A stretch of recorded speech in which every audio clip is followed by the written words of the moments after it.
I believe you are quite aware the situation has changed since last we spoke. The truth is still the truth, and a bargain is still a bargain. And Mayor Cermak is now deceased. Yes. What does that have to do with our contract? I do not recall signing a contract with you, Mr. Heller. We had a verbal agreement. I'm sure my uncle here will attest to that. Nathan, please. You're being most rude. But Dawes reacted just as I knew he would. Lewis, as a family man, I quite understand your position. As for you, young Mr. Heller, you should not have spoken to the papers of this. It was a breach of confidence. Nothing was said of our arrangement being a confidential one. Besides which, I was in fact discreet. How so? I didn't tell the reporters why I was offered the job at the fair. Void our deal, sir, and I'm going to be put into an embarrassing light. I will have to inform the press of your involvement. This reeks of blackmail, young man. It reeks of business. Our arrangement is binding in my view, and if you feel differently, I'll be noisy about it. Nathan. I'm not a big wheel like you, General, but us little wheels can get good and goddamn squeaky when we don't get our grease. My secretary will have contracts ready for you to sign this afternoon at 4. Please return and sign them. Good afternoon, gentlemen.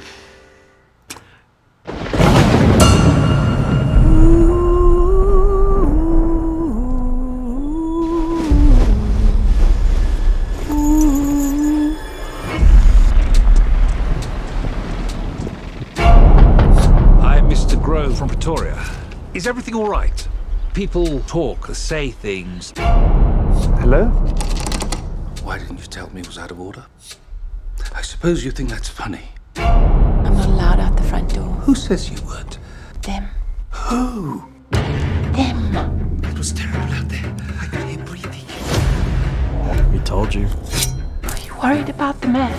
They hate us. That's the truth. They want to kill and torture every one of us. You can see it in their eyes. Come now, Frederick. Do you dream about unholy things? I really don't like what's going on here. There's something wrong, and that's a fact. Wait. What did you dream last night? This manifestation of evil. You must be delivered from evil.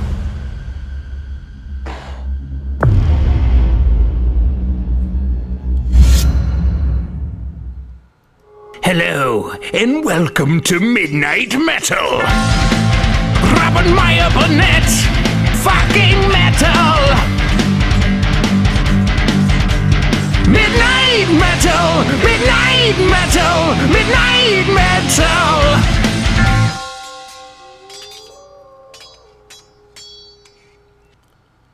Well, greetings, imagination connoisseurs. Once again, it is I, your Duke of Dope Discourse, your master of fun and wonder, your viceroy of verisimilitude. Call me what you want. I didn't make those nicknames up. You made them up. It's Midnight Metal, episode 95, and as you probably noticed, I don't have Dave Parker with me tonight. You know, sometimes Dave slips off into another world. Whether he'll return or not is not for me to say. It's for Dave to say. So you know what I had to do? I had to find somebody else. Somebody younger. Somebody prettier. Somebody more successful, somebody who has a movie on Shudder right now, celebrating the Halloween season. She's been here before. You know her. You love her. She is Sarah Nicklin. Sarah, hi. Welcome to Midnight Metal. Thanks for having me. I don't think I can replace Dave Parker, though. I mean, those are some big shoes to fill. It's true. You probably can't, but you know, you can try. I'll try my damnedest. So you've been on the show before. I recently saw you at the premiere of your hubby, Sean Decker's film Rendezvous, which you star in. Yeah. Very cool. What was that like having that premiere? You had a lot of the LA horror crowd turn out on a Sunday morning, no less. I know. Yeah, it was great. There was a lot of support from everyone, and the response to the film has been really good. And I mean, yourself included in that for coming out. And it's really nice to see a lot of friends just coming to support a passion project that we just did for fun because we wanted to. That's not even really a horror film, but you know, friends that worked on it are all involved in horror, and everyone still showed up. on a What Sunday I morning. what I thought was really cool is Sean. Obviously, I didn't know that Sean was such a car guy. Mm-hmm. You know, and he I mean, he has a lot to say about. I could listen to him wax rhapsodic about cars for all day long. He So would disagree with you though. He would not say that he's a car guy, to be fair. Every time I'm like, you're like so into cars, you're a car guy. He's like, no. I'm like, yeah. yeah. Well, you know, they say that the big difference between men and women is that men love things and people. Men love things and women love people. You know, so we get car. I mean, anything gadgets, cars, and the thing about cars, they're endless. If you have a car, you can work on it forever. You can buy new exhaust. You can change the headers. You have a car. You're set for life in terms of never being bored. So and he's got a great car. Exactly. Yeah, always something to do. Always something to work on. So, what was it like working husband and wife? You know, director, actress, producers. How did that work for you? I think we worked really well together, honestly. I mean, obviously, we get along really well, live together, all this sort of stuff. And I think when you're working with your partner, you really just have a shorthand of references and things that you want, kind of like one mind meld between the two of you to try to make things happen. And then also we had the luxury of being like, oh, well, it's 3 a.m. and we have nothing to do. Do you want to go shoot some stuff?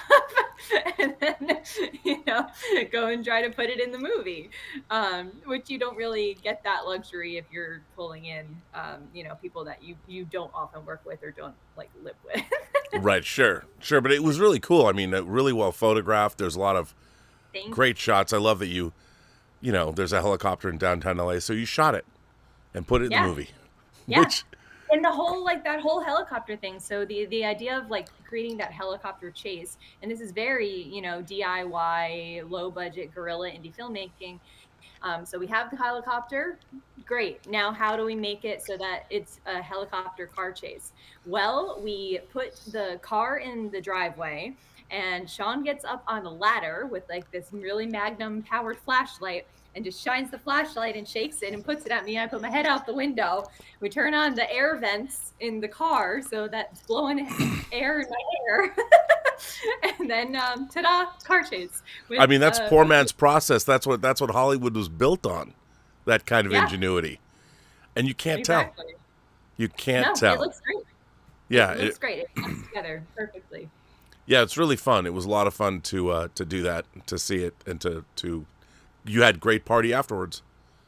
Yeah, that's what we wanted to. We wanted it to be kind of like a fun Sunday hangout, as opposed to like, we work in horror. There's a lot of premieres that happen, a lot of, fancy events. And we wanted to do something a little bit different with that. So the idea was, let's do the premiere, everyone come watch the movie, and then come back to our house, have a pool party, hang out, taco truck, make it more like kind of like a family car culture vibe. Right. No, it was totally, and Sean, you guys had the car outside? Yep. The house exactly. Right on there on the lawn or whatever on the sidewalk. That was great. And the taco cars. It was awesome. It was like being at a mini Fast and the Furious event, but exactly. without the $400 million they made the last one for. Yeah, we only had 1/1,000,000th of the dollars that they had. Totally. No, it was really cool. So it was great to have you come on the show, and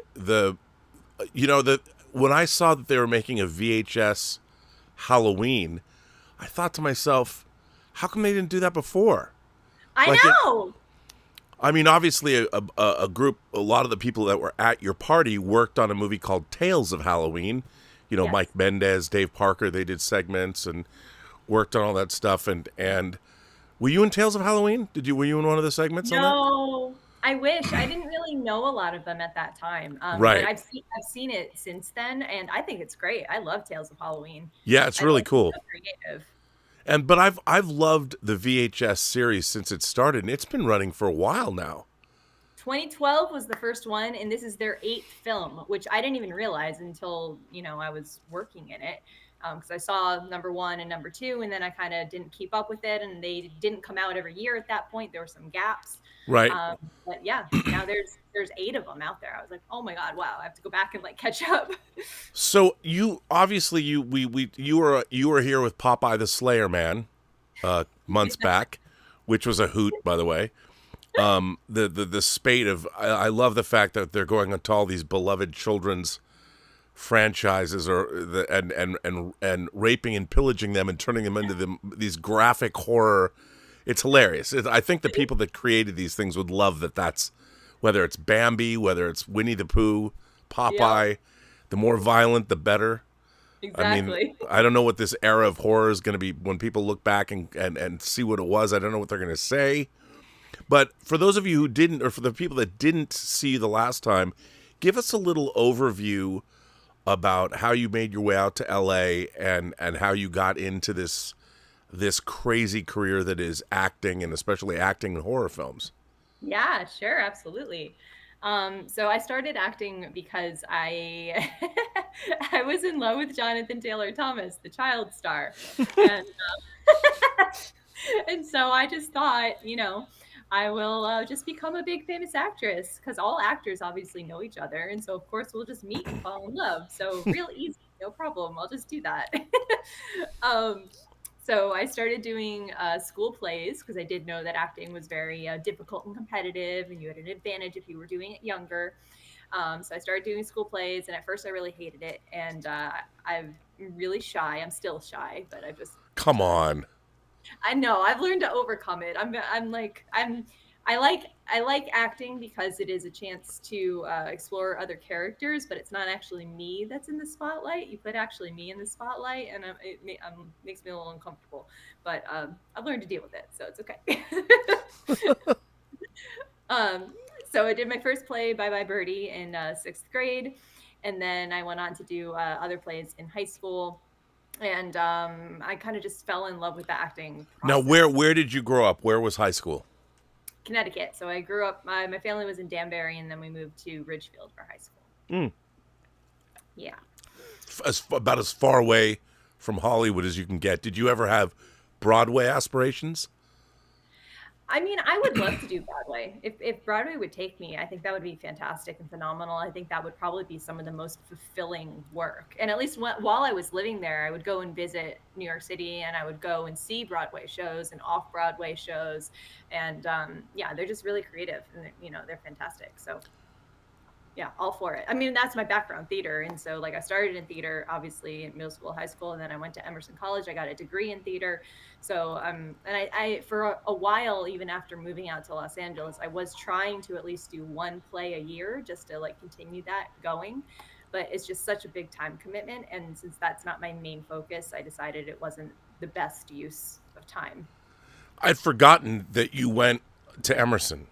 I don't know what it is about Emerson. Of all the people, whether it's UCLA, USC, I've met more people in the industry over the last 30 years that went to Emerson than any other school. Yeah. Working in almost every level of the industry. What do you attribute that to? What is it? What's Emerson's secret? A great alumni organization? I mean, even that's one of the reasons I went there, is because I knew that they had a good film, TV, entertainment industry program. I mean, like you said, it was that, USC and NYU. Those were kind of the 3 options, essentially. And the reason that I chose Emerson over those other ones was that Emerson was the only one that had an acting for the camera class at that time. And since I knew I wanted to go into film acting, well, theater is the foundation and it's absolutely important to do. I did also wanted to learn how to transition everything that you're learning from theater into film. And so that's why I chose to go to Emerson. Wow. But they have an LA program. So your senior year, they actually send their seniors for their final semester out to Los Angeles, and they have a satellite location out here, and it's meant to help you integrate and to actually start working in the industry. So you come out and you start doing internships that the school sets up for you. Wow, that's amazing. No wonder. So that's why you've met so many people that are working from Emerson, because they're really designed to do that for you. But that's the kind of thing you want from your college. And the people, too, that they're very high-functioning people from Emerson. They're always working at the highest level. So that's really cool. Now, were you a horror fan growing up? So when I was little, I don't even know that I even really knew what horror was. Like I grew up watching like talking animal movies, like, you know, Babe and Homeward Bound. And Well, Babe 2 was kind of a horror movie. it is kind of a horror movie in its own way. Charlotte's Web also kind of a horror movie in its own way. Some pig. But it wasn't until I had a friend, we had a sleepover party and for her birthday, and she had this cool older brother who, you know, he was kind of a little weird. He was in Knives and like all, you know, all this stuff. And he rented some horror movies for us from Blockbuster because we weren't old enough. And so the first 2 horror movies that I saw as a double feature was Halloween and The Exorcist, back to back. Well, that's jumping into the deep end with both feet first. Yeah. How like 5th grade. You know, the first time I saw The Exorcist, I just got a VCR. And I had heard about The Exorcist. I hadn't seen it. It was one of the first tapes I got. This was 1980. I waited until midnight to watch it. I couldn't get past the opening sequence in Iraq. Nothing had happened. Nothing had happened yet.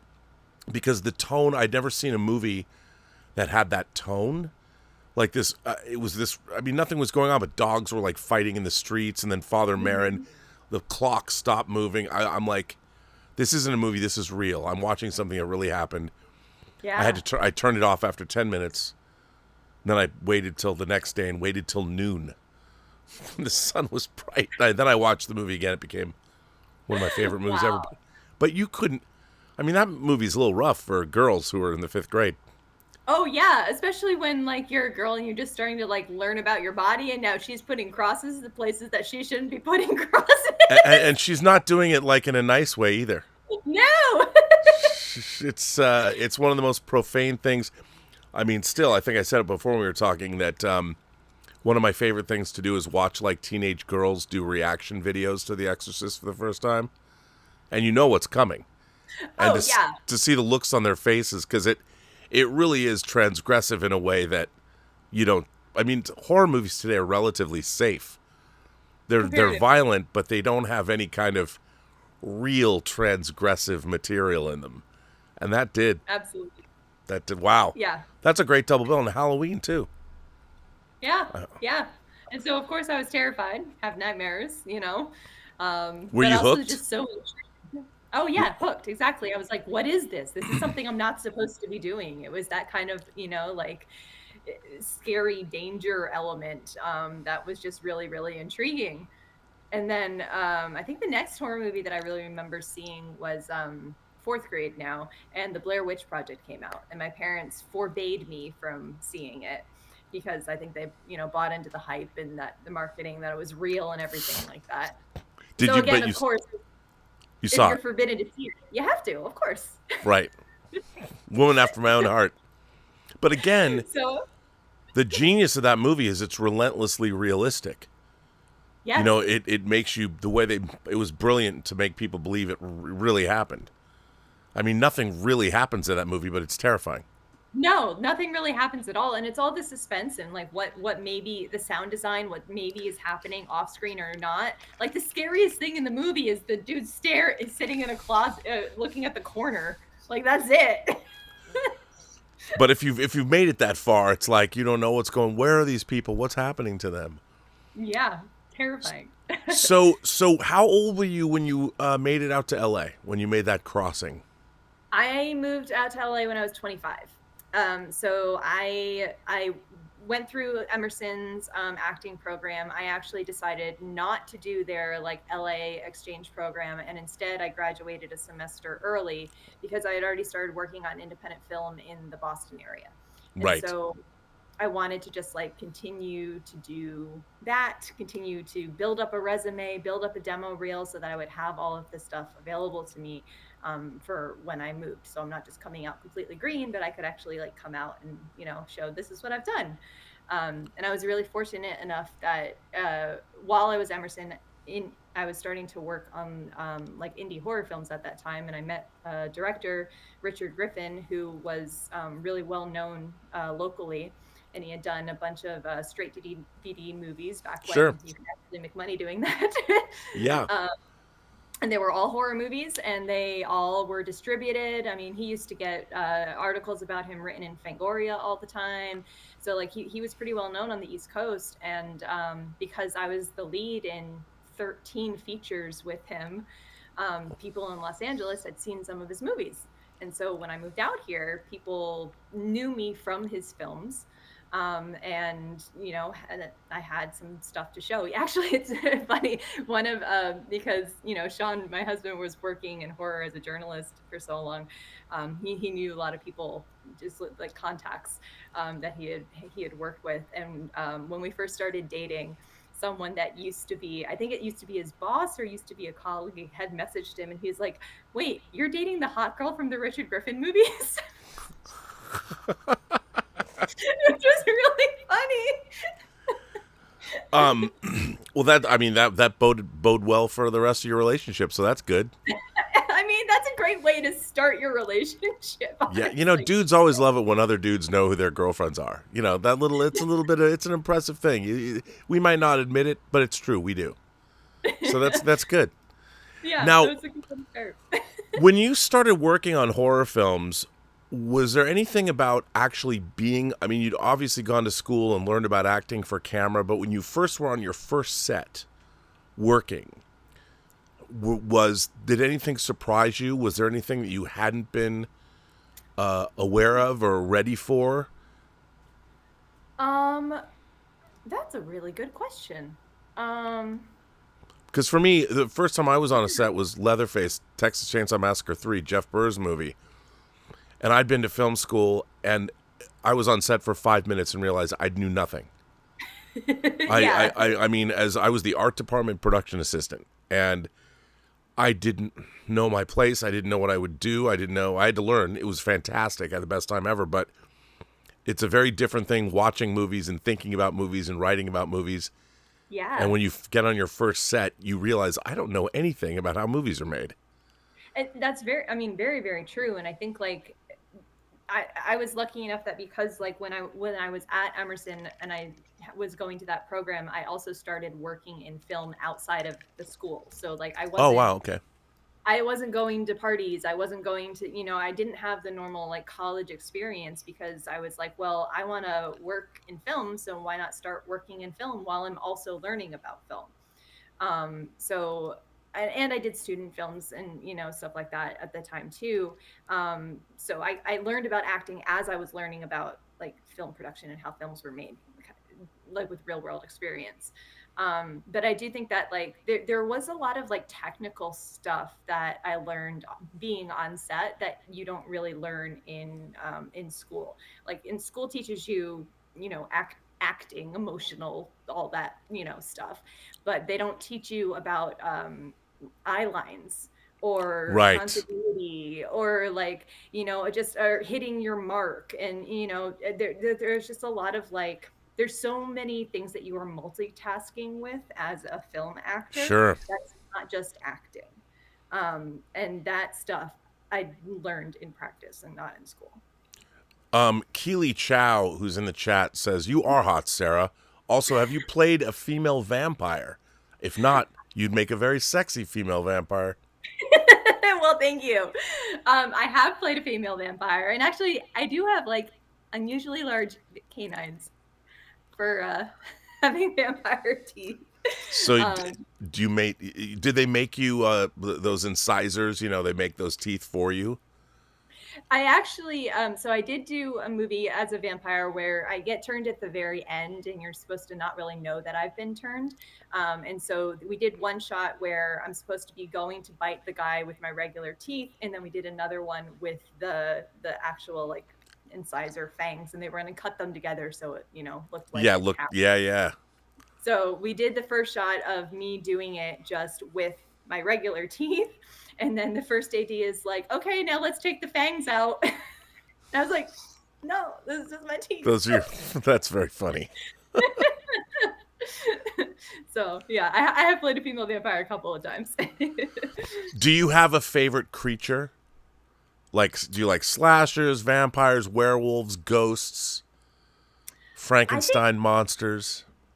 I like Frankenstein monsters. I like Creature, the creature from the Black Lagoon. I got a special place for him. He's such a nice guy. He's He just misunderstood. loves- Misunderstood. By the way, one of the great creature designs of all time, too. Absolutely. Absolutely. And, done by someone who didn't get the credit that she deserved for that for so long either. So, yeah. And yeah, I like all creatures. I feel like I like vampires, but I also feel like vampires are this day and age kind of played out a little bit. Yeah. You Well, know. the thing though is, I mean, sometimes I'll see a movie like I don't know if you ever saw Only Lovers Left Alive with Tilda I Swinton. love that film. Isn't Love that it. great? I mean, when you can see, I really like seeing sort of, I guess you call them realistic vampire movies. Like if vampires really existed in the real world, what might they be like? And Only Lovers Left Alive is one of those movies. That's And absolutely one of my favorite films. It's just such an interesting portrayal. And I love that they shot it in like burnt out Detroit. There's all these great locations and things in the film that's a great backdrop. I mean, let me ask you this. Being in horror films, obviously 2025 has been, not just because Popeye the Slayer Man came out, but 2025 has been a great year for horror. Yeah. We saw people like Ryan Coogler, who made billion-dollar franchise movies for Marvel, come back and do Sinners, which he combined a story of the antebellum South and Chinese immigrants and the black experience with vampires and music. Yeah. And it was extraordinary. Then we had Weapons come out. And who would have thought 14 years after the last Final Destination movie, Final Destination Bloodlines would come out. And it was a lot of fun. It made a ton of money, and we've got all these other, I loved Companion that was at the beginning of the year. And Yeah. how do you feel about the horror genre today? I mean, horror has always kind of reflected the era in which it's come out in. Like if you look back at the history of horror, how do you feel about the current era of where we are as far as horror is concerned? I really like where we are, honestly. I feel like there's been this surge or push kind of, I think, fronted by like A24 for this kind of, everyone hates the term elevated, but elevated, no, but thriller, more psychological, smart horror. And that's the stuff that I really respond to over slashers. Not that there's anything wrong with slashers. They absolutely have their place and are entertaining too.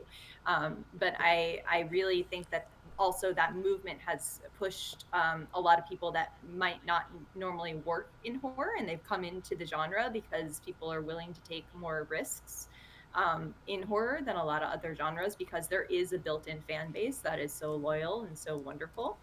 And I also think it's really cool right now to see the return to fandom with this explosion of gore and just like over the top, like 80s style practical effects. Because I feel like we got away from that for a little while. We got very like digital. But I think mostly like thanks to Terrifier, everyone now wants these really gory, really bloody practical effects, which I think is great. I love it. I do too. Major Chai Chai is calling me out for using the word antebellum, and she's actually correct. Using the word antebellum in relation to Sinners is wrong. The antebellum is the South before the Civil War. So I shouldn't have used that word discussing Sinners, because Sinners takes place in the early 30s, which is not the antebellum South. So I apologize, and thank you for keeping me honest, Major Chai Chai.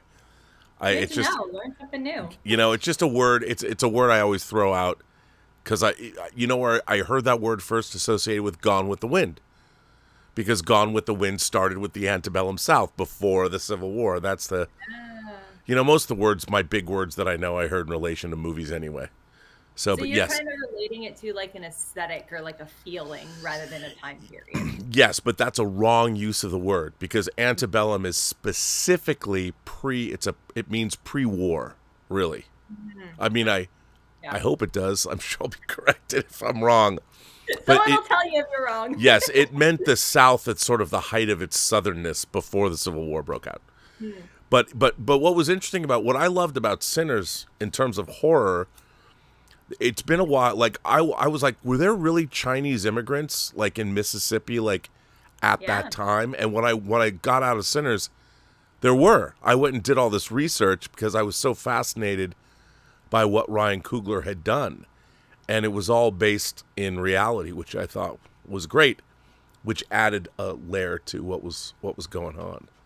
Yeah, So I just enjoyed it. I honestly didn't think that deeply of it. And I figured, there were a lot of Chinese immigrants that came here specifically to help to build the railroad out west. yeah. Even earlier than that. So it makes sense that they would have been here in the South as well. Yeah, and I mean, the film, the cinematography the music, it was just a gorgeous. Beautiful. And I hope that seeing a movie like that succeed, and then seeing a movie like Weapons, which it was $38 million, which is a lot, but to have it make $250 million shows that horror is very viable. Same with, who would have thought that The Conjuring Last Rites would become by far the most successful Conjuring movie, and there's been 9 of them. So people love their horror, which is great. They do. They absolutely do. So you're gonna have a career for a long time. I hope so. I hope so. And I think horror is only getting more and more popular. Like, honestly, when I started, and maybe it was because I was in New England, and New England has a lot of, Puritanness just like baked into it. You can't get away from it. But it was a little like, oh, why do you want to do horror movies? Like, why can't you do a nice movie? But I don't really feel that anymore, honestly. No Mystic Pizzas in your future? Hey, I'd be happy to do a Mystic Pizza as well. Yeah. Actually, I love that movie, but I do too. or like that the movie Some Girls. Is it Some Girls that takes place over Christmas when everybody Natalie Portman's like in the movie and a cast of it's good. It's good. The director passed away, but it's good. It reminds me of like something that would take place on the East Coast, somewhere in Connecticut. Probably is Midwest though because of the snow. I don't know. I don't remember where it took place, but a nice movie about people. Nice movie. No exactly, horror. About people and Christmas and all that sort of stuff. But yeah, these days horror is everywhere, and it's not just reserved for Halloween time anymore. I mean, the titles are coming out, like you said, throughout the entire year, and people are going to see them. Horror is huge on TV. I mean, like it's proliferated really everywhere, and I feel like we've really shed a lot of that stigma that it had even in my time. I'm sure it was even worse previously, going even further back. And I think there's really just been an acceptance of it, and also a realization that horror makes money. By the people in power, horror kind of consistently makes money. No, it really does, and especially when it's good. And I think because it's a genre, one of the things that happened with horror in the 21st century is it really grabbed the female audience. Yeah. I remember in the early aughts, people talked about how women are going to horror films. And I'm like, but weren't they kind of always? But instead of like going with a date, they would go with each other. Yeah. Girlfriends would go out themselves and go see horror films. I don't know if it was just because of Robert Pattinson, Twilight, but it became a thing. And then, of course, one of the things about fandom that's been great over the last 30 years, like when I started going to conventions and comic book conventions and horror Fangoria conventions, there weren't a lot of ladies. It was still pretty much a sausage fest. But then it's sort of in the later 80s and early 90s, gaming and anime. There's a lot of great horror anime too, or anime. So you saw the female audience really come in, and now it's, you go to these events and it's almost equal guys and girls. Yeah. So there is no delineation in the audience anymore. No, which is great. Girls love it. And I think there's some of the best, from what I remember reading, that female audience are some of the best, like biggest supporters of horror. And I think a lot of that is because horror, especially modern horror, is really showcasing the strength of women, final girls. Like, there's so many women that have their own agency that literally fight monsters and demons and, you know, do these amazing things. And it's a genre that really celebrates, you know, the women and, you know, powerful women, and giving, like, and go back to like Alien and like Ripley. That was one of the, you know, first times that they actually took a chance by putting a female lead in a movie at that time, and that movie did bonkers, went so And well. it's great that you brought that up. The thing about Alien too is she wasn't just a final girl, she was clearly the smartest person on that ship the entire time. Uh-huh. You know, she's like, look, we have protocols for a reason. We have quarantine for a reason. And she was always like, I am the executive officer on this ship. I know what's up. And it was great to see her. Everything she was worried about came true. Like, she was way ahead of what was going on, but no one listened to her. Yeah. And so Which she survived. Kind of reflective of real life a little bit a lot of times. I don't know. There's probably some ladies that'll agree out there with me on that. Oh, I know. You know, just getting people to listen to you. Look, when I was married, I'm no longer married, but I've been in a long-term relationship. But when I was married, I told my wife when we got married, I said, listen, it's clear that everything is my fault. And I know it's my fault, and I'm just going to state for the record before we get started on this adventure together, I will always cop to the fact that it was my fault. And it usually was. So, you know, I got ahead of it. Didn't work out in the end, but still, it helped.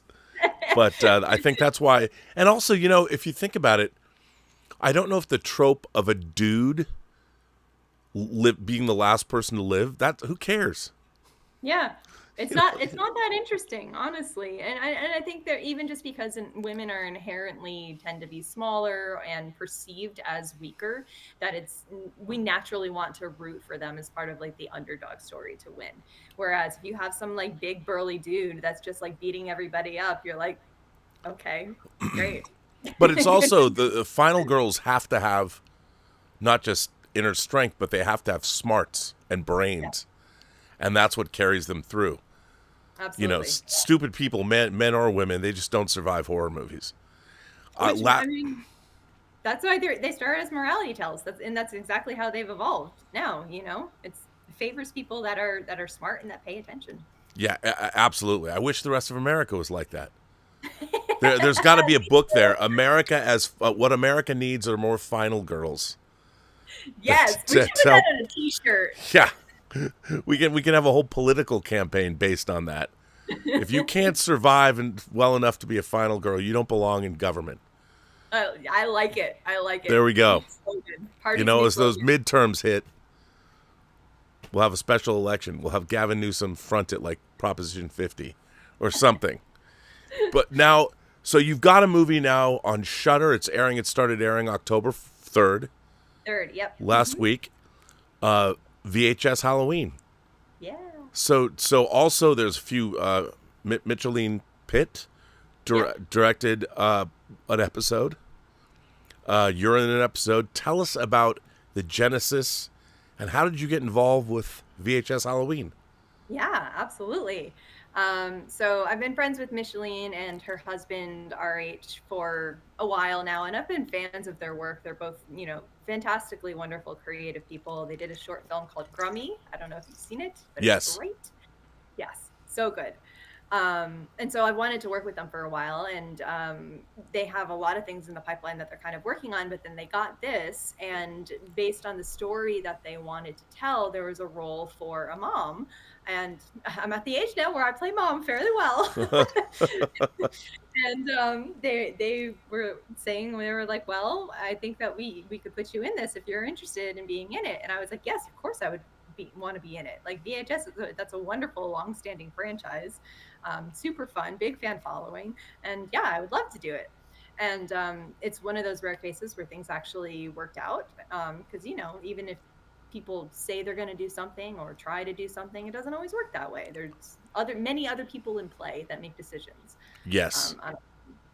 So the producers and casting director were all okay with them wanting to cast me, and that was it. And so that was it. I was in, which was really great. You know people. I mean, that's honestly what vast majority of the work that I've done and the roles that I've had have been through, networking. I hate to really call it that, but like just by being around, being friends with people, being cool, being like people that someone that you want to hang out with, someone that does a good job, that has a reputation for, being professional and showing up, and someone that they don't have to worry about. And I think that especially with low budget independent filmmaking, that's really important because It's you don't extremely, yeah, people don't understand. You don't have the time or the money to fuck No. around. at all. And to have, no, and that's why people both in front of and behind the camera their competence is so important. Exactly. So, yeah, Yeah. I mean, that you've done so many things, so people already know, and you can deliver. Exactly. Yeah. So it's, all right, well, I'll hire her because I don't have to worry about her because she's going to do a good job and she's going to be on time and like, all of that sort of stuff. And also just being friends, because the mood on set's really important too. When you're really, again, don't have a lot of money and don't have a lot of time and trying to cram as much as you possibly can into every single day, you don't want someone that's going to be complaining because they're cold or, because they're Right. covered in blood or, yeah, you want someone who's down to do it. So that your reputation really goes a long way, I think, in this business. So without giving us spoilers, take us through. So the process is you know you're going to be in the movie, or did you get a script? They told you about the story. Did you get a script? What was the process of you starting? Now, for those of you who don't know, there's 6 segments in VHS Halloween. So it's like an anthology movie. Whether it was the old Amicus films or like Creep Show. And the conceit is these tapes are discovered somewhere. They've always... So 6 more tapes, which like it says in the trailer. So how did you start the process? Did they give you the script? Did they talk to you about the role? How did it start for you? So I think they originally talked with me about the project in like January, I want to say. Of this year? Of this year, yeah. Wow. And they had a script and they sent me the script to have me read it to see if I was interested, and of course I was. But then it wasn't as easy as like, oh, we're just gonna cast her, we're done, we're moving on. It's because Right. there's a machine, there's a lot of Yeah, you got to get approval from up high. Exactly. And so with VHS, because it's an anthology, they shoot each of the segments as if they are their own feature film that just share resources, and they do them in order.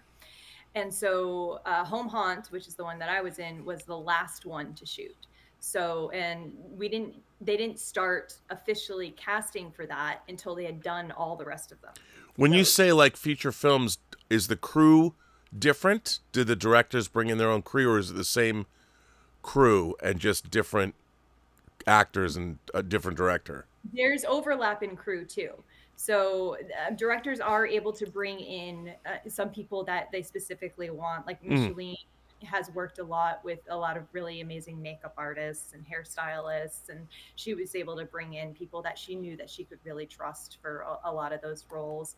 But like the first AD was someone that was part of the production. I believe some costumers were part of the production. So there's a lot of people. The production designers were a lot of part of the production, and it's also really difficult on them because they're going from one to the other, and they're all different. Right. And so they have a very limited amount of time to make the vision happen for each one of those segments, that are shooting, consistently with maybe a couple of weeks or so in between as a break.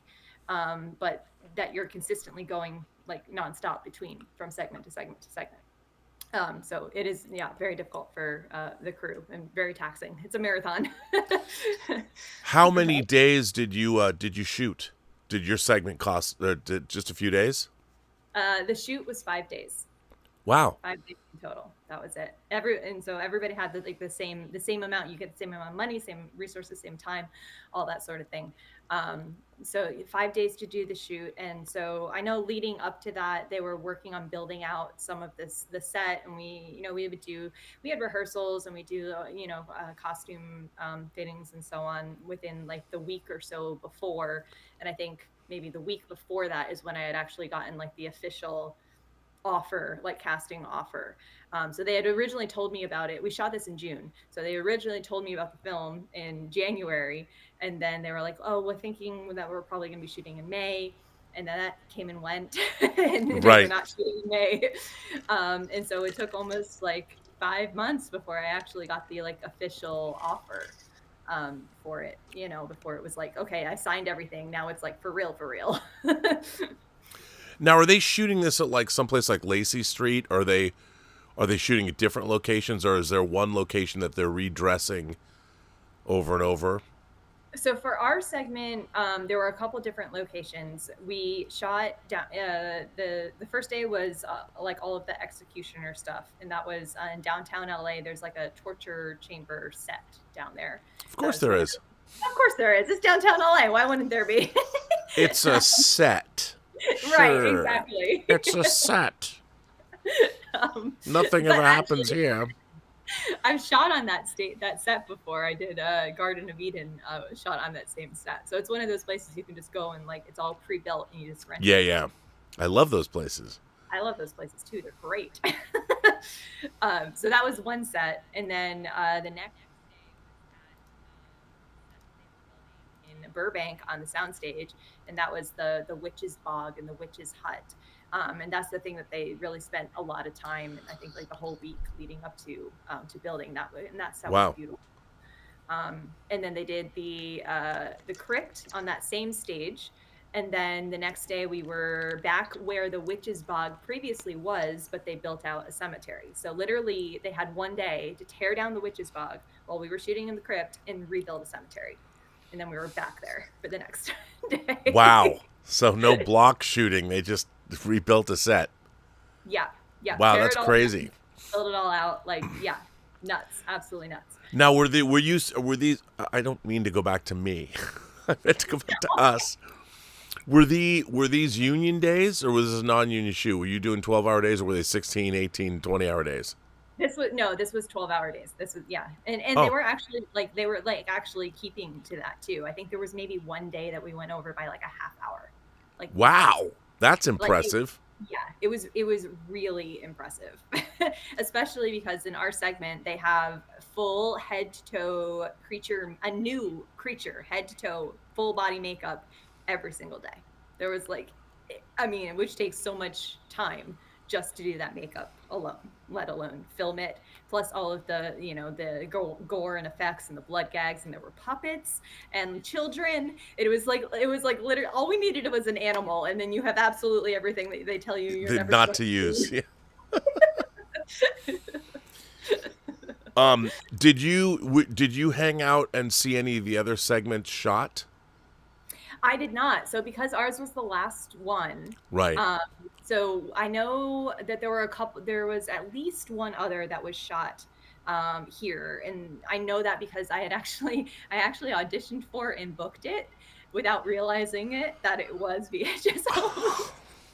Oops. So, because when I got the casting notice through my manager, originally it only had the name of the segment. It didn't say that it was VHS. And again, because Home Haunt was the last one to be filmed, I didn't have an official offer or anything yet. Right, sure. So, Micheline and RH had already told the casting director, like, we want Sarah for this role, but like I didn't know what was happening. And so like I got this other role, and it was a smaller role, and the segment's still really cool. But I was like, but I really want to play Nancy. That's like it's a better role, and we get to work with my friends. And so I had to turn down that other part in the other segment, even though I didn't have an official offer for Nancy yet, just like hoping and praying that everything was actually going to work out. So I was aware of that segment and that it was shooting in LA and kind of like what it was just because of that audition process. But there were others that I know. The second one, I'm not going to be able to pronounce it. It's a Spanish film. It was actually in Spain. Oh wow! By the director of Rec. Really? Rec. Yes. I love the original Rec. Yeah. Yes. Yeah. Pablo. How cool is that? Yeah. Very cool. Very, very cool. Wow, that's really. I didn't realize that. Wow, that's very highbrow for VHS. That's really cool. I didn't realize it had that. Were there other international directors as well? I think Brian Kelly's from the UK. I'm pretty sure. Oh, but not. Was it the film that was shot in Spain? Is it shot in Spanish? In Spanish. So that's the only non-English one in this section. That's really cool that you guys did that, though. Wow. Yeah. I mean, they did that in the second one, too. They did one of my favorite segments ever in any of these is Safe Haven, which I think they filmed in like Thailand or the Philippines or something. It's the cult segment in number 2, which is just like so. That one is awesome. It's awesome. It's awesome. Yeah, that is. I think that was actually the very first segment of a VHS movie I saw because somebody told me to see it. That's a good way to start. Yeah, and I was like, wow. Yeah, I think my late great friend John Schnepp, who passed away, turned me on to that. But I was really impressed by that. That's very, very cool. Yeah. So I mean, the ones that are overseas obviously are not using the same crew. No, of course. Yeah. But 5 days a segment. I mean, when I was working directing Femme Fatale's episodes, we only had 3 days. And we were doing these for Cinemax, and they're only half an hour, but I'm sure your episodes, they're shorter than a half an hour, and we had to shoot 3 days, and it was brutal. That's brutal. You have like one take. But yeah, it was like blood and gore and like all that sort of stuff. Some episodes did. Some episodes we had sex scenes, and then we had murder and mayhem. Wow. And the thing is, it was all about the lighting, and it took sometimes a scene would take 3 hours to light, and I'm like, I'm dying. I'm twiddling my thumbs and ready to blow my brains out, but it was the same. And there were horror themed episodes as well. Darren Scott did a few he did a few that were really, really, really, really good. I mean, but he's experienced with that because he's directed Tales from the Hood and he had done other horror films, so he could make it work. But yeah, it's 5 days seems like for an episode, that's like luxurious. So, but you guys, I think they would disagree with you. of course, if there's never enough time. Never. But it really does come down to like time management and stuff with that too, because like while one thing is getting set up, or while they're rigging the puppets on the set here, then let's go over to the blue screen and let's shoot the blood coming out of the of the ghost's mouth that we could use potentially if we need to like paint that on top. So it was a lot of like, okay, if this space is being used for prep or being lit for 2-3 hours, let's go shoot something somewhere else so that we're not just sitting around and waiting for that time. Yeah, and I think by now everybody's probably experienced. They know what they need to do. That'd be a lot of. You must have had a ball doing that. Oh my God, it was great. It was so great. And the details that went into that set, I felt like I was in the world of like Labyrinth or Legend or, like any of these old school, like 80s, horror movies, horror fantasy movies that I absolutely love. I love fantasy. And it was so elevated. And there was one day when we were sitting there, when we were on the Witch's Bog set, and I'm looking around and I'm like, this is it. Like this is kind of everything I've ever wanted. I'm on this amazing fantasy set. I'm doing a cool horror movie where I'm playing like a cool character who is the hero, and I'm working with people that I really like. I'm like, what else do you want? Like that's it. World peace, but you can't get that on a movie set. So everything you need is right there. That's amazing. Now, I know you recently went to a screening. Did they show this at Beyond Fest? So it premiered at Fantastic Fest, and then it also premiered at Beyond Fest. So did you go to Austin? I did. It was my first time going to Fantastic Fest, which I What really was loved. what was that like? It was great. It was great. That festival is so cool, and it's just like it's a really good. They have a really nice community that they're creating there, and I feel like because so many people are coming in from out of town, they do all of these like fun events. So Right. it's not just go to a movie, go home. They have the debates, which I guess in previous years they were people that would. Like have different points of view and they would argue about something and then they would have a boxing match about it. Right. But this year, because the whole thing was like medieval themed, they had each person had a champion that was a knight in a suit of armor, and then the knights fought each other and they were jousting. Wow. Amazing. They also had a Magic the Gathering because I play Magic the Gathering, and so they had like a Magic the Gathering tournament, and so new people that had never played before could come and learn how to play, and those of us who knew how to play, we sat down and played for a couple hours, and that's just a great way to meet people at the festival. Yeah, as sure. opposed to just going to the movies, So it was a lot of really Genre festivals. Like I've never been. I've always wanted to go to Fantastic Fest, but places like Sidious and things like that are always. They always have those kinds of events because people are down. The audience and the filmmakers were all the same. Yeah. So it's our people. So why not? Yeah. That's similar interests. We all have our own version of nerddom. right. But the horror crowd especially, I mean, I think there's something about the horror crowd. I mean, LA has it's funny because I've always thought, so the LA horror crowd, we all live in the valley, and then if we graduate, we get to go over the hill, and live in the hills somewhere, if you hit it big. If you're like James Wan.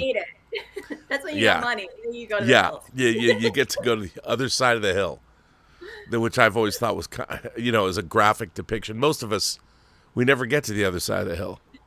We're just in the vallay forever. We're valley lifers. I do too. I like being here. It's good. I do too. You guys have a great place too. Like what? But I just say that because it's kind of funny to say because geographically, LA is such a weird. It's a weird place. You can spend your whole life. Like I don't want to spend my whole life in Silver Lake, but you can, if that's where you're going to stay. You never. Or I'm an Echo Park person. Yeah, I'm sure you are. Vibes. Like different areas have different vibes, and it's just all about like what you gel with, and like where we are, we're a mile away from spooky Burbank, right? Where Dark Fantasies used to be, and Killer Fitness is now, and Mystic Museum, and all these year-round horror things. That's really like the mecca gathering for all this stuff. I know, but Dark Delicacies is gone. I know, it's so sad. All of my genre bookstores have closed. A Change of Hobbit started when I first moved here. I was in Santa Monica. That's closed, and then Forbidden Planet closed, and Dangerous Visions closed, and I thought Dark Delicacies would live forever. I know. I wish. But at least you do still have horror stuff in that space. So Killer Fitness is there too. So it is. Yeah, it's true. It's true. It's just funny. I mean, I think of all the places in LA, more than any clothing shop. Well, I don't buy many clothes, but I spent more money buying slipcase first edition hardcover small press horror novels at Dark Delicacies over the years than anything else. Single-handedly kept them open. Yeah, for a while, and then it was, and then the small press explosion kind of dwindled. Mm-hmm. But did you ever read this guy Grady Hendrix put out a book called Paperbacks from Hell? I have never read it. I have heard about in other films. He's done other books too. He's a novelist now. But Paperbacks from Hell is it's a reference book that is an overview of horror novels from the late 60s through the 80s. But the thing about that book was you used to be able to go to the Iliad bookstore, down the street, and they had an incredible horror section because nobody cared. And they had if you wanted to find whatever lurid paperback, it was always at the Iliad bookstore.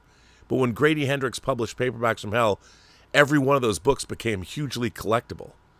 So they all disappeared from the shelves, and it's $150 if you've got a Halloween 3 novelization. But before Right, you used right. to be able to get them all, and then he wrote that goddamn book, Grady Hendrix. You ruined it for Damn you. everybody. You know, you can't just stroll in anymore and find some great, like this book, Baron Orgaz. This is a real horror novel from 1974 that was given to me by a viewer, and I can't get enough. And it says right here, the sensational new occult novel.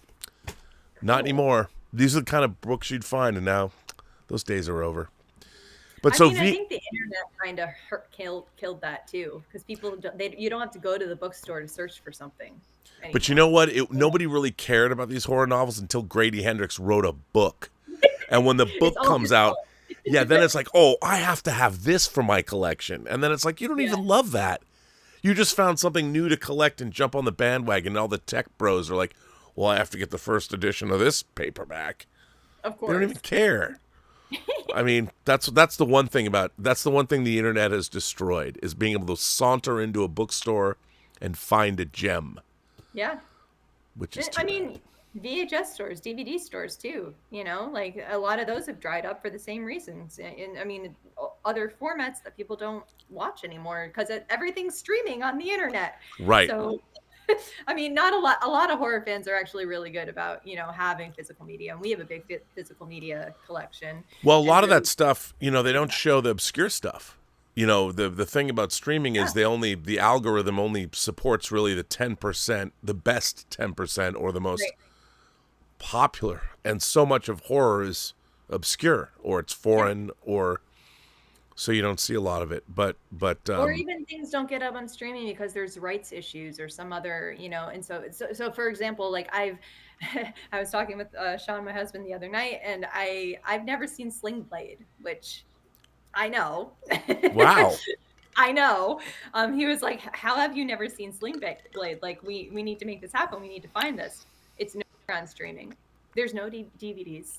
You can't get it anywhere. So unless you originally got one of those DVDs when it first came out, if you were like, I want to go watch Sling Blade right now, you can't. It's unfortunate. I've directed one movie in my life. It's out of print. I don't have a copy of, I have an old DVD, but it's not in HD. Yep. And my executive producer, for whatever reason, is holding it close to the vest and won't let us have it. And, it stars William Shatner and Eric McCormack, two from Will and Grace, two Emmy Award winners, and a bunch of other great actors.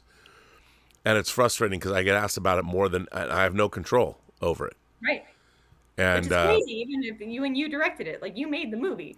Yeah, I co-wrote it, directed it, I edited the film myself, and I post-supervised it all. And it would have more of an audience now than it ever had when it first came out. Yeah. And it's I hope one day I'll get it out.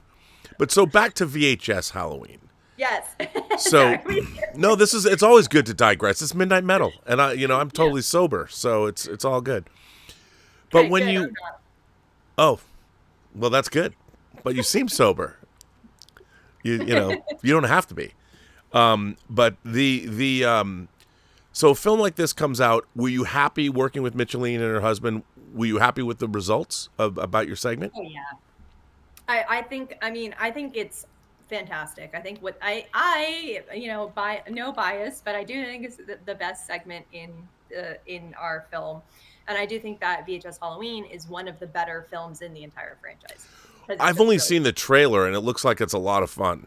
It's a lot of fun. Like the tone is really great. There's a lot of different pieces of like Halloween nostalgia throughout each of the different segments.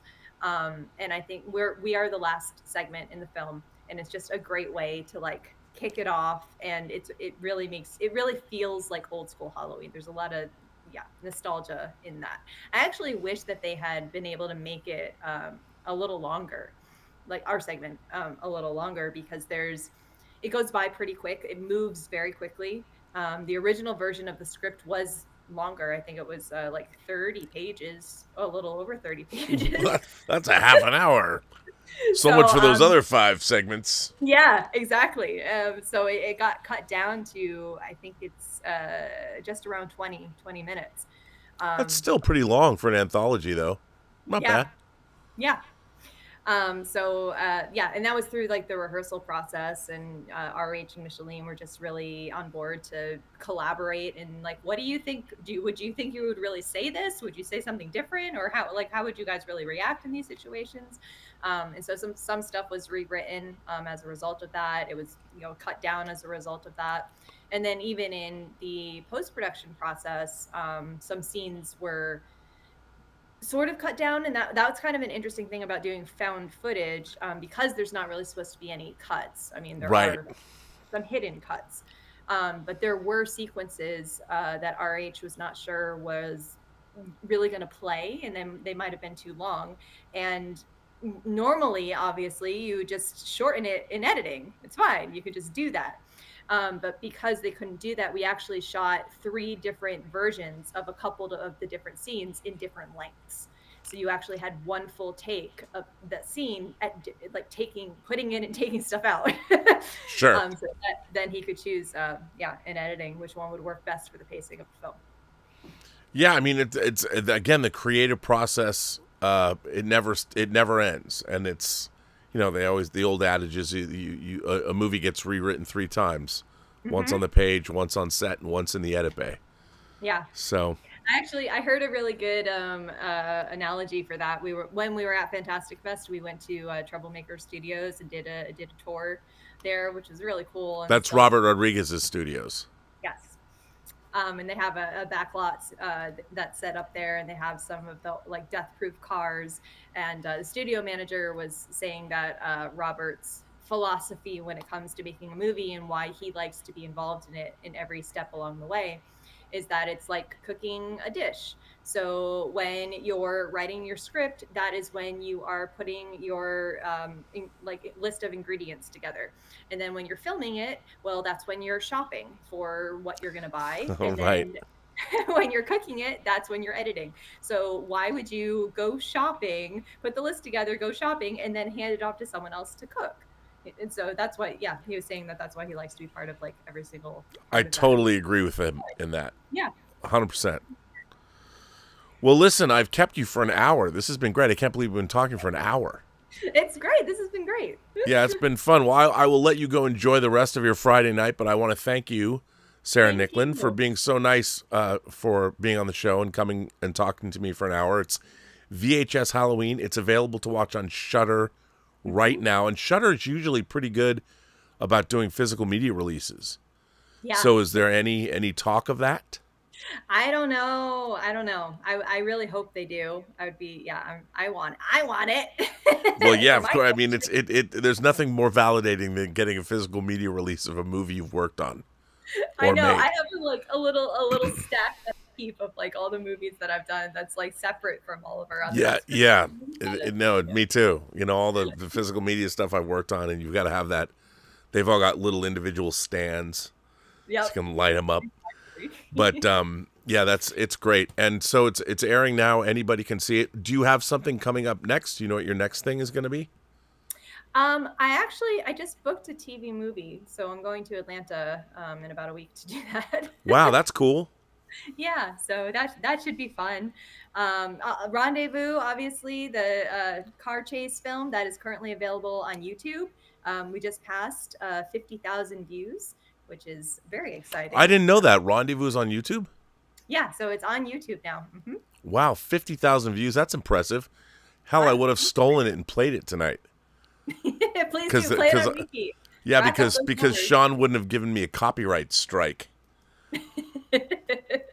So, by the way, a Castle Grayskull is in the chat, is blowing you kisses and smiles. Hi. She's up in Montreal.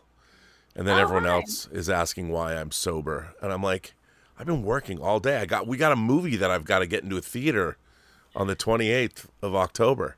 I'm excited for that for you. That's awesome. Yeah, White Devils. It's going to be an 800-seat theater, which is crazy. That's really cool. It's cool. It's a family-owned single theater. It's been owned by the Kim family since the 70s. Wow. And this past weekend, they were having a classic horror film festival on Saturday and Sunday. And they showed 6 each day, 6 Universal horror films, all old black and white stuff for Halloween. So it's I wish I had known. I would have gone. that's what I was like, wait a minute. It shows now that I'm doing something with them. It shows up in my feed, and I'm like, this theater is awesome. I mean, I don't know about the projection and the sound. I'm sure it's good, but I don't know. I haven't seen it. It's a huge theater, so I need a new place. They're closing the Lemley that's over here in North Hollywood. Oh, they're closing the NoHo Lemley? I mean, it's from what I understand, it's already been sold, and there's just no like official date of when it's going to close yet. But whenever I go there, there's no one there ever. You know, you get the whole theater to yourself. It's lovely. Yeah. No, it's really depressing seeing. I mean, when are they going to open the Cinerama again? It's been closed for 5 years. My favorite theater in Los Angeles, 5 years. Yeah, it's really sad. I mean, this whole city, it's like we live in a weird zombified husk of a city. LA used to be a city, and everything I love is gone or closed. Mm-hmm. There's a lot of new apartment buildings in Hollywood, though. I don't know who lives in them and what they do, but there's a lot of them there. Yeah, so very expensive place to live when they're taking away all the fun things to go do. On that, we don't want to end this on that note, though. You've got VHS Halloween on Shudder. You're doing a new movie in Atlanta. How long you be in Atlanta for? I'll be there for there's a break in between, so I'm going to go and then I'm going to come back and then I'll be there for another week. So there's a little. That's cool. I was in Atlanta last week. I like Atlanta. It's beautiful. Yeah, it's nice. I like the whole area. Well, Especially Sarah Nicklin. Humidity. Yeah, it was. Yes, it was. Although it was very funny because we were in a. I hate to say this. This is true. We were in Cumming, Georgia, and I was there on a court case that had to deal with a Star Trek fan film. Cool. And the whole court area, the whole City Hall area, is on a street called Tribble Gap, and Tribbles are a creature in Star Trek, very famous furry creature. And I was like, is this made up? That's amazing. I'm inside Cumming, Georgia, and I'm here on Tribble Gap to go to a court case about a Star Trek fan film. It was very surreal, but so that was wild. But so anyway, I want to thank you for being here, and thank you for coming on the show again and giving me an hour of your Friday night. Happy to do it. Appreciate you having me on. Oh, and give my best to your lovely husband, Sean, and all the best to you and your family. Thank you. Thank you very much. So I will let you go, and thank you for being here. Thank you. Have a great rest of your night. All right, Sarah, thanks. And everybody, you go and watch VHS Halloween. It's on Shudder right now. Now, that leaves me with nothing to talk about. I was just going to do this show and talk to Sarah, and I have so much work that I have to do. I've got the Roy Lee interview to drop that I've been editing. I did do another interview that just dropped today on the John Campea show with Donald Moat, the makeup effects, well, not makeup effects, but the actual makeup, head of makeup on the film. You can watch that. It's a pretty good interview, pretty fun. And yeah, I'll be back. I don't know if we're doing a member call tomorrow, but I definitely will be back and do our observations tomorrow. We've got Dieter Bastian and Max Allen Collins coming on Sunday. And a lot of cool stuff coming up. And for those of you who are in Southern California, our world premiere of White Devils is happening on Tuesday night, October 28th at the Gardena Cinema in Gardena, which is out by LAX.